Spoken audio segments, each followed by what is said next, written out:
Bonjour, dans cette vidéo, on va faire une petite introduction à AutoCAD, donc on va voir les différentes fonctions et les différents menus qu'on peut y retrouver. Donc une fois AutoCAD installé et lancé, vous allez avoir une interface qui va ressembler à ça. Dans mon cas, j'ai AutoCAD électrique 2017 version éducationnelle, c'est ce qu'on a d'installé sur les ordinateurs au collège. Donc pour commencer, je vais juste faire Start Drawing. Une fois que ça c'est fait, donc une fois que ça c'est chargé, on va se retrouver là dans AutoCAD électrique. Et là, on se retrouve avec vraiment beaucoup d'options, beaucoup de menus. M'inquiétez-vous pas, on va faire le tour un petit peu de tout ça. Premièrement, on va apprendre un petit peu comment utiliser la souris. Donc, avec la roulette, si je roule vers le bas, ça me permet de dézoomer. Si je roule vers en avant, donc vers le haut, ça me permet de zoomer à l'intérieur. Donc, on voit les carrés qui changent de grandeur. Donc, vers l'arrière, vers l'avant. Ensuite, si je clique sur la roulette, on voit qu'il y a une main qui apparaît et ça me permet de déplacer mon dessin dans n'importe quelle direction. Si je clique de gauche, ça me permet de faire un rectangle soit vert qui est vers la gauche ou bleu qui est vers la droite. Si je clique et je maintiens, là, ça va me permettre de faire une espèce de lasso, soit vert si je commence vers la gauche ou bleu si je commence vers la droite. Puis là, je peux choisir après n'importe quelle forme qui me permettrait de sélectionner différents éléments. Le carré bleu, autant le carré bleu et le vert nous permettent de sélectionner des éléments. Là, naturellement, on n'a rien de fait, donc ça ne sert à rien. Si je veux quitter, je peux toujours faire la touche échappe et ça quitte la commande. Si je fais clic droit, ça l'ouvre simplement le menu contextuel, un petit peu comme dans tous les bons logiciels.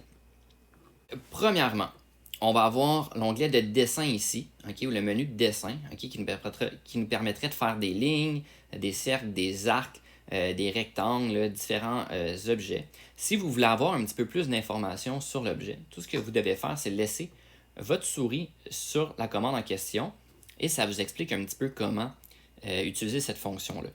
Aussi, en cliquant sur la commande, on voit que dans le menu en bas, ici, ça nous dit exactement qu'est-ce qu'on doit faire. Donc, la ligne, on doit spécifier un premier point. Donc, tout ce que j'aurai à faire, c'est de cliquer sur mon premier point, deuxième point, prochain point, et puis, bon, je peux terminer mon triangle. Et quand j'ai terminé, je fais juste échappe. Donc, ça serait une façon de base de faire un triangle. Tantôt, on parlait de comment utiliser la souris en faisant un clic gauche qui me donne soit un carré vert ou un carré bleu. On va voir un petit peu la différence. Si je me trouve en plein milieu de mon triangle, si je clique de gauche et je vais vers la gauche, on voit que ma ligne vient en surbrillance. Si je reclique une deuxième fois, elle est sélectionnée. Si je clique de gauche et je vais vers la droite, le carré bleu, la ligne ne devient pas en surbrillance. Donc, si je clique, la ligne n'est pas sélectionnée. Donc, la différence entre le carré vert et le bleu, c'est que le bleu, la ligne doit faire partie au complet. Donc, si la ligne n'est pas au complet dans mon rectangle, elle n'est pas sélectionnée. Tandis que du côté vert, dès que le carré vert touche à la ligne, ça va la sélectionner. Donc, ici, le bleu, je dois être au complet. Tandis que le vert, juste une partie. Autre chose, on parlait de la roulette de la souris. Donc, si je roule vers le bas, ça dézoome, donc ça devient de plus en plus petit. Et si je zoome vers l'avant, ça l'agrandit. Si par exemple, je me retrouve dans cette situation-là que je ne sais plus que j'ai dessiné où que ça se trouve, je peux faire un double clic sur la roulette et puis ça va zoomer sur tous les dessins qui sont faits. Donc, si j'avais d'autres dessins un petit peu à côté et je double-clique, ça va zoomer sur... ça va réorganiser ma fenêtre pour voir tous les objets que j'ai faits. Puis après, je pourrais contrôler mon zoom selon mes besoins.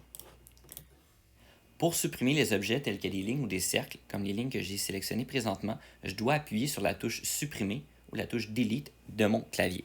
Bon.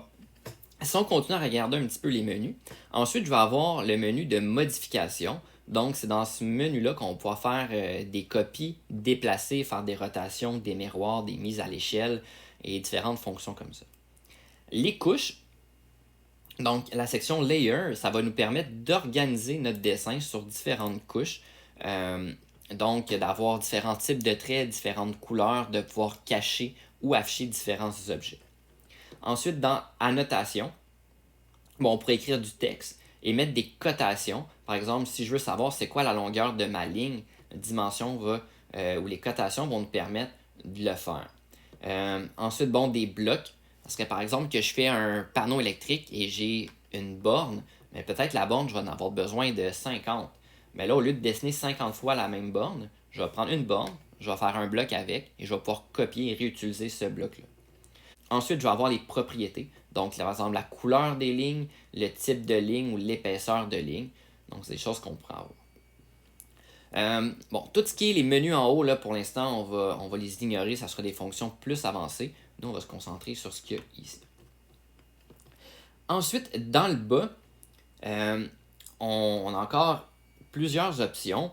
Par exemple, ici, pour afficher et cacher la grille, ici, on va avoir une option pour pouvoir s'accrocher à la grille. Donc, si je zoome, on voit que maintenant, mon curseur se déplace seulement d'un point à l'autre de la grille. Okay? Et puis, si je clique dessus à nouveau, là, maintenant, je peux aller n'importe où. Si je vais dans le menu déroulant et puis je fais Snap Setting, là, ici, on voyait que mes espacements étaient de 10, mais je pourrais changer pour mettre une grille de 1 par 1. Je fais OK. Et là, maintenant, si je l'active, je peux me déplacer entre les carrés, mais seulement de 1. Okay? Tout ça parce que les carrés restent encore de 10 par 10, mais ça, je pourrais l'échanger autant que je veux. Maintenant, je vais enlever ce mode-là. J'ai ensuite le mode ortho qui nous permet de faire des lignes simplement par des incréments de 90 degrés. Okay, donc, ça peut être pratique si je fais de quoi de vraiment, vraiment tout le temps carré. Sinon, ça devient un peu restrictif. Moi, je vais préférer utiliser le Polar Tracking. Donc, encore une fois, le petit menu déroulant qui nous permet de jouer dans n'importe quel angle, mais il va avoir des repères à différents angles. Par exemple, si c'est des incréments de 5, de 10, de 15, de 30, de 45 ou de 90. Donc là, j'ai 45 de sélectionner. Donc, si je fais une ligne, à 0, il me donne un arrêt. Ici, je peux aller à n'importe quel angle que je veux. Ensuite, 45, 90, 180, 135, donc n'importe quel incrément de 45, je vais pouvoir y arrêter. Le dernier point de ce menu-là qu'on va voir, là, vous voyez, quand que je passe près d'une ligne, là, ici, il y a un carré qui apparaît, ou si je vais dans le milieu, c'est un triangle. Donc, ça sera donné grâce à la fonction Object Snap. Dans le petit menu déroulant ici, je vais avoir différentes fonctions, différents points d'accrochage que je peux avoir en fonction de mes lignes. Donc, par exemple, le dernier point, le point de fin de ligne, si on veut, le point milieu, le centre d'un cercle.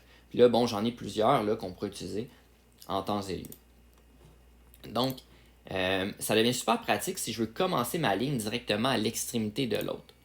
Okay? Parce que si je n'ai pas ça d'activer, je prends ma ligne, je vais essayer de zoomer un peu puis trouver le point exact. Okay? Là, vite comme ça, le point a l'air bon, mais dès que je zoome, je vois que j'ai un décalage. Okay? Donc ça pourrait nous causer des problèmes. Tandis qu'en faisant cette fonction-là, avec le point de fin, même si je suis loin, ça va automatiquement s'attacher au point de fin. Puis même si je zoome, ils vont toujours être bien attachés parce que ça a été fixé là. Si je vais dans le Object Snap Settings, là ici, je vais voir c'est quoi les significations. Donc le endpoint, c'est un carré, le point milieu, c'est un triangle, le centre, ça va être un rond, le cadran, c'est un losange, un X, il y a différentes choses comme ça. Qui va nous aider à se repérer, à savoir où que je m'accroche. Dernier point qui va être le fun, c'est le Object Snap Tracking. Ça me permet de venir passer par-dessus l'objet, et de faire une ligne au même niveau. Okay? Donc, si je passe une deuxième fois, je l'enlève. Je passe une première fois, je l'accroche. Et ça me permet de fixer la ligne verte, comme on le voit. Puis là, quand je vais cliquer, je sais que je vais être exactement à la même hauteur. Okay? Je pourrais venir faire ça ici, comme ça. Puis là, ça me permet d'avoir des angles vraiment perpendiculaires et bien droits.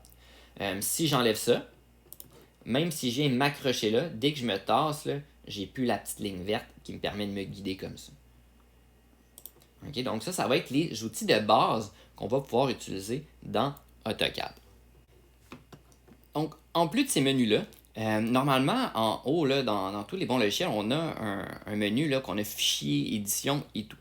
S'il n'est pas présent, je vais pouvoir cliquer sur la flèche à côté du petit bonhomme là, qui ressemble à un surfeur, qui est un surfeur en fait, et je vais pouvoir ajouter les barres de menu. Donc, je vais pouvoir faire Show Menu Bar, et puis ça va afficher ma barre de menu. Donc là, ici, à l'intérieur de ça, je vais avoir plein d'options, par exemple dans les vues, pour insérer des images, pour formater les différents outils, des options de dessin. Okay? Donc, c'est pas mal ce qu'on a dans ces barres-là, mais juste dans un autre type de menu. Là, des fois, ça peut être plus simple ou plus facile de trouver des fonctions parce qu'elles sont cachées ou ne sont pas nécessairement apparentes. Sûr qu'AutoCAD a mis ici les principales. Les principales fonctions, mais on peut en retrouver d'autres là-dedans, par exemple le Modify, Move, Rotate, c'est toutes les mêmes qu'on retrouve ici. Des fois un petit peu plus de fonctions qu'on retrouve à cet endroit-là.